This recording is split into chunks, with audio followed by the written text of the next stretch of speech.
सोचते हैं भगवान शिव जिस भगवान की कथा अपने कान से सुनी, यदि उनका दर्शन हो जाए तो नेत्रों को धन्यता प्रदान हो जाएगी। परमात्मा शिव अपने अंतःकरण में स्वभाव के लिए परमात्मा राम उसी समय दंडकारण्य की लीला को संपन्न कर रहे हैं। शिव जी को दर्शन प्राप्त हुआ। मेरे राम जी का जी भर के नैनों से दर्शन प्राप्त किया और प्रणाम किया। हे सच्चिदानंद घन परमात्मा परमेश आपकी जय हो। ऐसा कहकर शिव जी आगे चले। नेत्रों में प्रेमाश्रु प्रवाहित हो रहे हैं, शरीर रोमांचित हो रहा है। सती माँ ने ऐसी दशा को देखा, राम जी के प्रति शंका को उत्पन्न किया। बार बार भगवान शिव से पूछा तो शिव जी ने निदान करने का प्रयास किया। कहा, देवी जिनकी कथा मैंने कुंभज ऋषि से सुनी, जिनकी भक्ति मैंने कुंभज ऋषि को प्रदान की, वही मेरे राम जी हैं, प्रणाम कर लीजिए। सती माँ कुतर्क करने लगी। माताओं, श्रेष्ठ अर्धांगिनी वही है जो प्रीतम के वचनों पे प्रेम करती है, जो प्रीतम ने कहा उसका पालन करती है, कुतर्क नहीं करती है। श्रेष्ठ अर्धांगिनी नहीं मानी जाएगी। शिव जी ने समझाया, माँ सती नहीं समझी तो शिव जी ने पुनः कहा, देवी विमल मन से मुनि लोग जिनका ध्यान धरते हैं, ना इति इतने में नहीं ऐसा कहकर वेद भगवान थक जाते हैं, उनका बखान नहीं कर पाते हैं। जो माया के साक्षात पति हैं, स्वामी हैं, देवी अपने भक्तों के प्रेम के कारण, धरती के भार को हरने के कारण निज तंत्र के साथ धराधाम पर अवतार लिए हैं। देवी प्रणाम करिए। शिव जी ने बहुत कहा, लेकिन माँ सती फिर कुतर्क करने लगी। माताओं का स्वभाव भी है। और माताओं, प्रीतम यदि किसी को प्रणाम करता है तो आपका धर्म है उस व्यक्ति को प्रणाम करना। ये जरूरी नहीं कि उसके चरण स्पर्श करके ही प्रणाम किया जाए, दूर से भी प्रणाम किया जा सकता है। लेकिन प्रीतम तो प्रणाम कर लेता है। माताएं देख लेती है कि पति पांव छू रहा है तो मुंह घुमा लेती है, इधर वो देखना ये क्या है, ये क्या है, ताकि पति देख ना पाए, कहे प्रणाम करो। माताएं नहीं करती हैं। कई माताएं तो अपना बटुआ दबाए पर्स कैसे घूमते रहती हैं, देखते थे काहे का। शिव जी ने कहा, देवी प्रणाम करिए। मां सती नहीं मानी। शिव जी ने कहा, देवी यदि आपके मन में इतना ही संदेश है तो क्यों नहीं जाके मेरे नाथ का परीक्षण कर लेती हैं। मां सती ने कहा, बहुत अच्छा उपाय बताया। शिव जी ने कहा, लेकिन देवी विवेक पूर्वक मेरे नाथ का परीक्षण करिएगा, अनैतिक कर्म वर्जित न कर जाइएगा। जब तक आप मेरे नाथ का परीक्षण लेकर आती हैं तब तक मैं आपकी प्रतीक्षा इस बट के वृक्ष के नीचे करता हूँ। शिव जी ऐसा कहकर माँ को विदा किए, अपनी झोली उठाए और राम जी का नाम जपने लगे। क्यों? हो हई सोई जो राम रचि राखा, को करि तर्क बढ़ावे साखा। अब होना तो वही है जो मेरे नाथ ने रच रखा है, मैं क्यों तर्क करके उनकी लीला में हस्तक्षेप उत्पन्न करूं। ऐसा कहकर शिव जी ने विदा कर दिया। इधर मां सती सोचती हैं, क्या करूं, कैसे परीक्षण लूं। सोचने लगी, राम जी अपने अर्धांगिनी को खोज रहे हैं, क्यों नहीं इनकी अर्धांगिनी का स्वरूप बना लेती हूँ। माई बाप, कोई किसी का स्वरूप नहीं प्राप्त कर सकता है, रूप को बनाया जा सकता है। कैसे? वस्त्र पहनकर, अलंकार पहनकर। मेरे जैसे घड़ी गोविंद जी पहन सकते हैं, गोविंद जी की घड़ी करण पहन सकते हैं, लोकुश पहन सकते हैं, हमारे जैसे वस्त्र पहन सकते हैं, चंदन लगा सकते हैं, पटका लग सकते हैं, धोती पहन सकते हैं। लेकिन इनके मुखमंडल को मैं प्राप्त नहीं कर सकता हूँ, मेरे मुखमंडल को ये प्राप्त नहीं कर सकते हैं, क्योंकि ये हमारा स्वयं का रूप है। माँ सती सोचने लगी, मैंने सीता जी का स्वरूप प्राप्त कर लिया। ऐसा हुआ नहीं। मेरी माँ के अलंकार को धारण किया, वस्त्र को धारण किया, रूप को नहीं प्राप्त किया, और उस मार्ग पर आगे आगे चलने लगी जिस मार्ग से पीछे पीछे मेरे नाथ आ रहे थे। और मेरी माँ सिया का स्वभाव आप लोग जानते हैं। मेरी माँ कभी मेरे भगवान के आगे आगे नहीं चलती है। श्रेष्ठ अर्धांगिनी कभी भी अपने प्रीतम के आगे आगे नहीं चलती है। पुरातन संस्कार तो यही रहे। आज का संस्कार के बारे में मैं नहीं कहूँगा, क्योंकि मैं खुद देखा हूँ। पत्नी जी आगे आगे, पति महोदय पर्स लिए पीछे पीछे चले आ रहे हैं। देवी कहाँ जा रही हो? वो ऐसे घूम रहे तो वो ऐसे घूम रहे, वो ऐसे घूम रहे। आजकल चल रहा है। लेकिन श्रेष्ठ अर्धांगिनी पीछे पीछे चलती है। और मेरी माँ सिया कभी मेरे नाथ के आगे नहीं चली। उभय बीच श्री सोहती कैसी, ब्रह्म जीव बिच माया जैसी। ब्रह्म मेरे नाथ हैं, जीव लखन लाल है और माया स्वरूप मेरी माँ बीच में चलती हैं, कभी आगे नहीं चलती और मेरी माँ सती आगे चल रही हैं। लखन लाल ने देखा माँ सती के ऐसे रूप को, कुछ कहा नहीं, लेकिन मेरे मर्यादा पुरुषोत्तम मेरे नाथ की दृष्टि पड़ गई। माँ सती सोच रही थी देखेंगे राम जी तो दौड़ पड़ेंगे, लेकिन मेरे नाथ का क्या कहना, अद्भुत है मेरे नाथ। मेरे प्रभु ने लीला कर दी और हाथ जोड़कर कहा, जोरी पानी प्रभु कीनी प्रणाम, जोरी पानी प्रभु कीनी प्रणाम, पिता समेत लीने निज नाम, पिता समेत लीने निज नाम। अवध नरेश चक्रवर्ती सम्राट दशरथ का ज्येष्ठ पुत्र राम आपको प्रणाम करता है, प्रणाम करता है मेरे नाथ। पिता समेत लीने निज नाम, पिता समेत लीने निज नाम।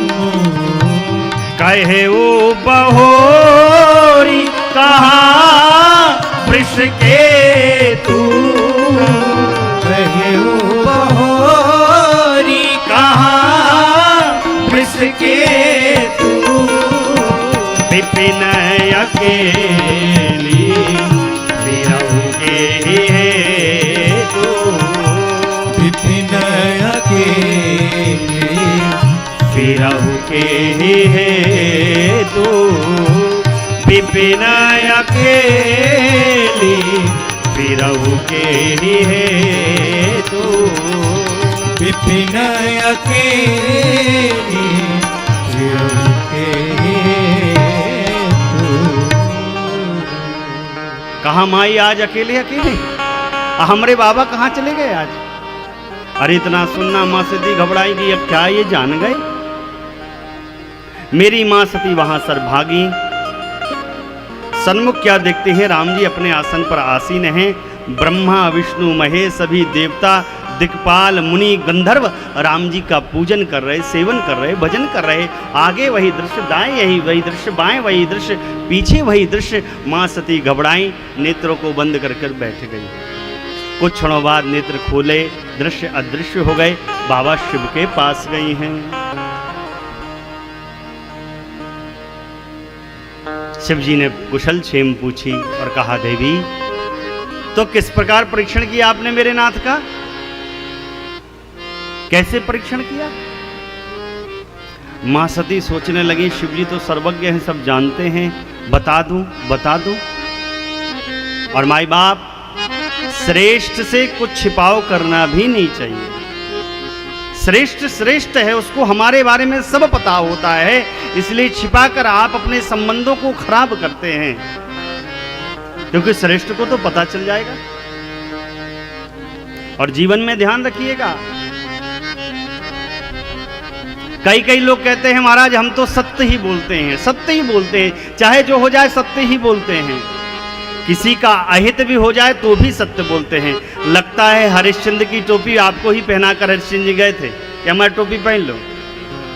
किसी का अहित हो जाए वहां पर ऐसा सत्य नहीं बोलना चाहिए।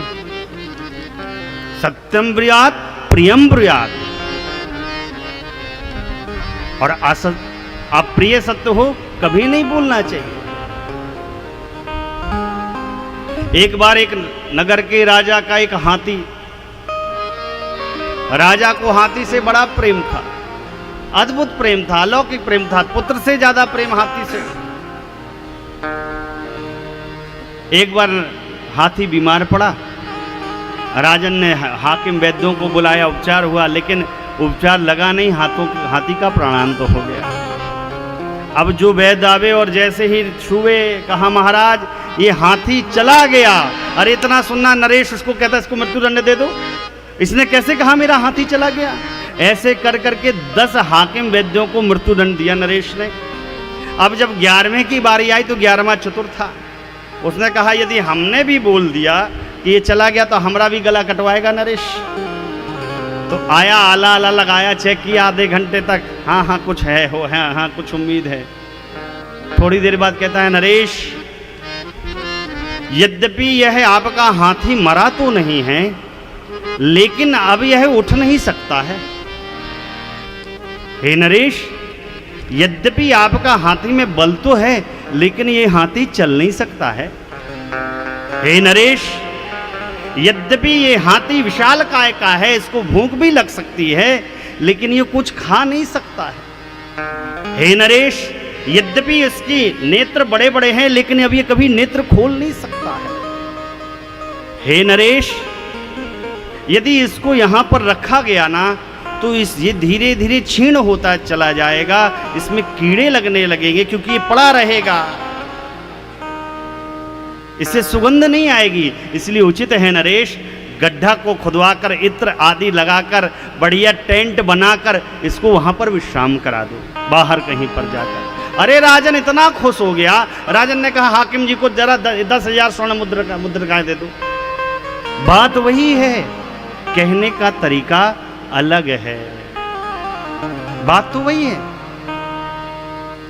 सती माँ ने सोचा कि मैं कह दूं, बता दूं, लेकिन जो माया स्वरूप बनाया, शिव जी से झूठ कहलवा दिया। कहा नाथ, कछु न परीक्षा लीन्ही गुसाई, कीन्हे प्रणाम तुम्हारी।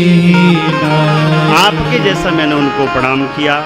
शिव जी ने जाना कोई तो बात है, अंदर गए, राम जी से पूछा क्या लीला घटित की। सारी लीला को देखा और शिव जी दुखी हो गए। आपने देवी क्या किया? मैंने आपसे कहा था मर्यादा का निर्वहन करते हुए विवेक पूर्वक मेरे नाथ का परीक्षण करिएगा। आपने मेरी माँ का स्वरूप बनाया, रूप बनाया, अब आप मेरी माता तुल्य हो गए। शिव जी ने संकल्प किया है, एहि तन सत्य ही भेंट मोहि नाहि, शिव संकल्प की मन माही। अब मेरी माँ आप हो गई हैं, इसलिए इस शरीर से पति पत्नी का कोई संबंध, कोई प्रेम नहीं होगा। देव वाणी ने शिव जी के व्रत नियम का प्रशंसन वंदन किया है। माँ सती दुखी हुई, बाबा आपने कौन सा अनुबंध लिया, कौन सा नियम बताया लिया, लेकिन शिव जी कुछ बताते नहीं हैं। माँ दुखी हैं। ऐसा जानकर भगवान शिव ने बरनथ पंथ विविध इतिहासा,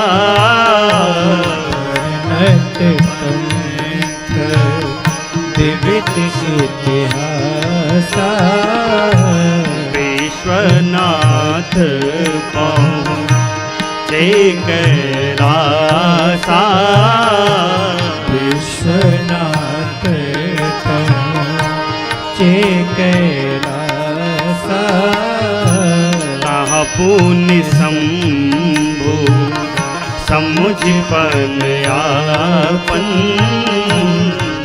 पुण्य शंभु समुझ पन आपन, बैठे बट तर करि कमलासन, बैठे बट तर करि कमलासन, शंकर सहज स्वरूप समारा, शंकर सहज स्वरूप समारा, लागी समाधि अखंड अपारा, लागी समाधि अखंड अपारा, लागी समाधि अखंड